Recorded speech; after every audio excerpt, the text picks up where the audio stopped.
estén en salud. Concept. Hoy vamos a hablar del High Line o la línea alta.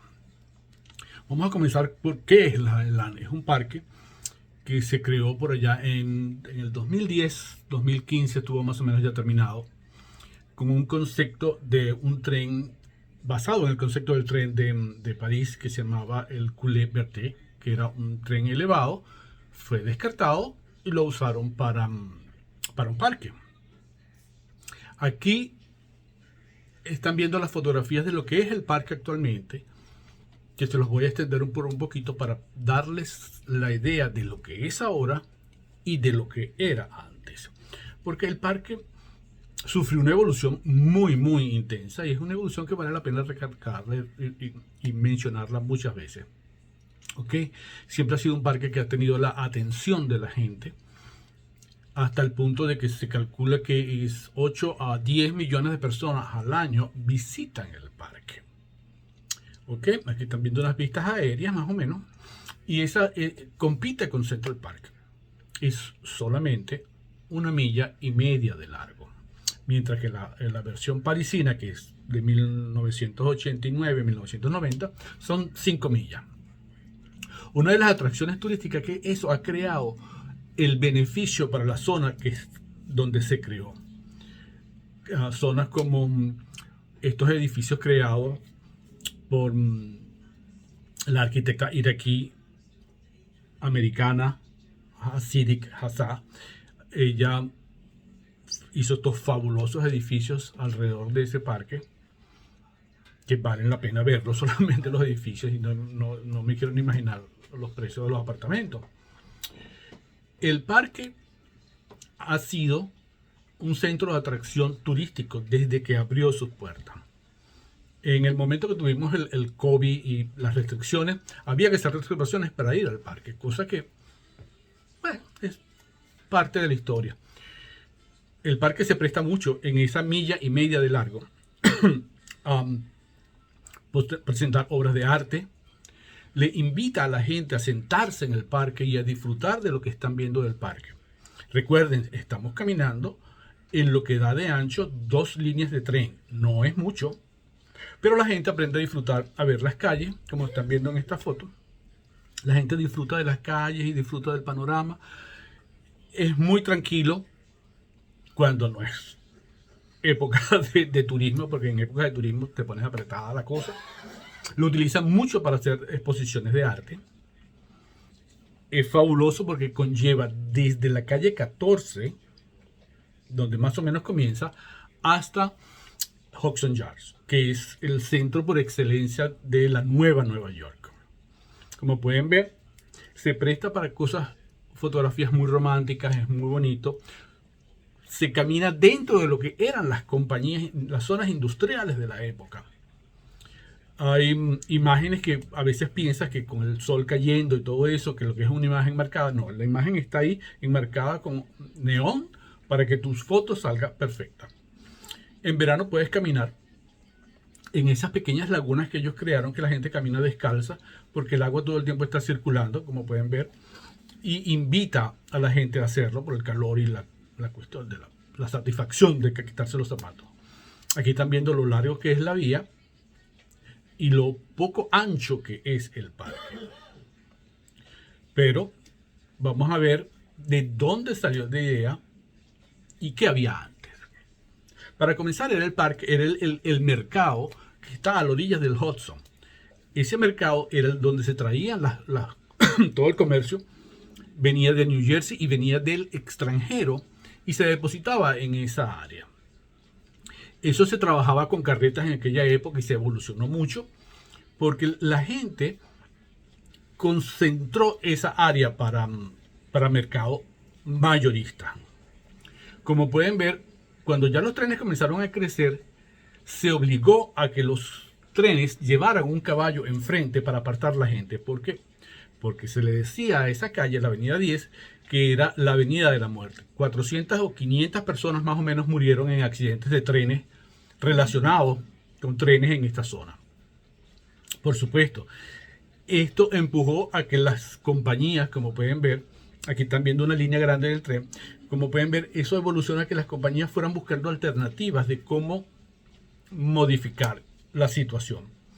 Bueno, y esas modificaciones que pasó de las carretas al tren, del tren terrestre a un tren elevado, y de ese tren elevado va a pasar a otra fase, que es cuando comienza el decaimiento de lo que son los rieles, de lo que es la pista del tren, que es que comenzaron a llegar los carros, y con los carros llegaron las gandolas, y con las gandolas comenzó la digestión del proceso de tener más acceso, más cercano hacia los productos y hacia las mayoristas, las compañías mayoristas. Como pueden ver, aquí tienen Nabisco como era una de las compañías, y como pueden ver en esta otra foto, que los puentes elevados ya los carros comienzan a moverse muy cercanos. Estas fotos son fotos típicas de los años 40, donde ya era más seguro moverse con camiones y moverse con tractores y de ese tipo de cosas que utilizar los trenes. Entonces, por supuesto, los trenes fueron cayendo de a poquito a poquito, y eso dio la alternativa de abandonar el sistema. Pero los carros que se crearon y que trajeron todo, y trayendo esa mercancía al mayor, y todo ese sistema de mercadeo que se creó en la zona, también traía sus situaciones incómodas, como las damas de la calle que venían a trabajar en la zona buscando ofreciendo sus servicios, no buscando, ofreciendo sus servicios. Y la gente que trabajaba en la zona, que por supuesto se prestaba para las diferentes situaciones cuando el calor en la ciudad es muy intenso o el frío es muy intenso. Las dos versiones hacen que el proceso sea más complicado. También van a lograr ver cómo los trenes, cómo los rieles que ya están llenos de monte aquí, llegaban dentro de las compañías. Y las compañías asexaban a los vagones directamente dentro de sus edificios. Como pueden ver, ya aquí abandonado, el sistema comenzó a totalmente decaerse, y una ironía, donde se guindaban las carnes para cargar los camiones, está guindándose un maniquí que simboliza un ser humano. Van a ver que la zona era realmente decadente y en muy malas condiciones. Nadie quería vivir en esa zona porque, para comenzar, era la calle de la muerte, y segundo, todos los edificios estaban abandonados o en realmente muy mal mantenimiento. Esto, por supuesto, incrementaba la tensión de entre los habitantes que ya estaban en la zona, que querían deshacerse de este sistema, desmantelarlo totalmente, y otro pequeño grupo que comenzó a pensar, como la gente que hace investigaciones urbanas o exploraciones urbanas.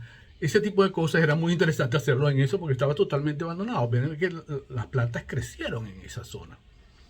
Era una zona totalmente salvaje dentro de la ciudad. Eso hace una característica muy interesante que fue aprovechada por los creadores de la idea del parque. Aquí son las primeras ideas que se comenzaron a modificar con Photoshop, a crear qué se puede hacer. Aquí está el tren, la gente caminando aquí, para allá, que para acá. Y aquí tenemos a Joshua David y Robert Hammond. Ellos fueron los creadores y los fundadores de una asociación sin fines de lucro para crear el parque en los rieles del tren.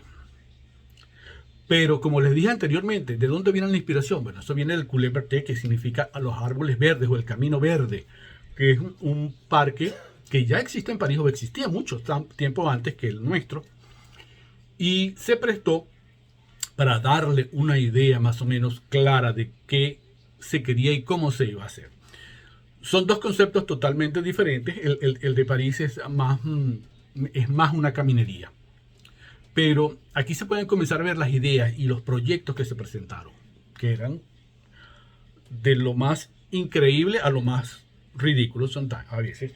Aquí pueden ver, uno de los proyectos fue crear una cascada en toda la caída de las estaciones de las rieles y simularlo para darle ambiente a la zona. Otra, que fue una de las más aceptadas más o menos, es una caminería modificada. Otras fueron presentadas con árboles y diseños y ese tipo de cosas que le daban la sensación de integración a la ciudad. Otros querían mantener el distrito de la carne, como se le llamaba a esa zona, lo más cercano posible. Y otros presentaron la idea de hacer una piscina de 1,5 millas de largo encima de los rieles. Lo importante era tratar de conservar y mantener lo más que se pudiera el sistema, porque fue un sistema que fue funcional por mucho tiempo. Aquí pueden ver cómo se ve desde arriba. Hay terrazas, hay caminerías y pueden ver los detalles del concreto. Los detalles del concreto van a simular hasta un momento determinado los rieles del tren. Y hay un momento en que el riel del tren y el concreto se integran y pasan casi que desapercibidos. Eso hace aún más interesante y más bonito. Fue un proceso largo, como pueden estar ahí. Eso costó $400 millones que dio la ciudad, $4 millones que dio el país y $15 millones que dio la gobernación. Aquí pueden ver en esta foto, es muy importante detallar, en el lado izquierdo van a ver cómo era la zona y el lado derecho cómo es la zona ahora. Esa caminería o ese parque no se ha parado, sigue creciendo, porque es una de las ventajas que tiene. Ellos simplemente ponen nuevos rieles y conectan las zonas ya establecidas del High Line con nuevas zonas. ¿Cómo se conectan esto con la nueva estación de trenes que es lo que era Pennsylvania Station? Esta entrada aquí del parque, que es la entrada reversa, que no es la 14, sino en la 30 y tanto, es la entrada por el Hudson Yard, que es el símbolo plus ultra de la ciudad, de lo nuevo, de las construcciones high-tech y todo ese tipo de cosas.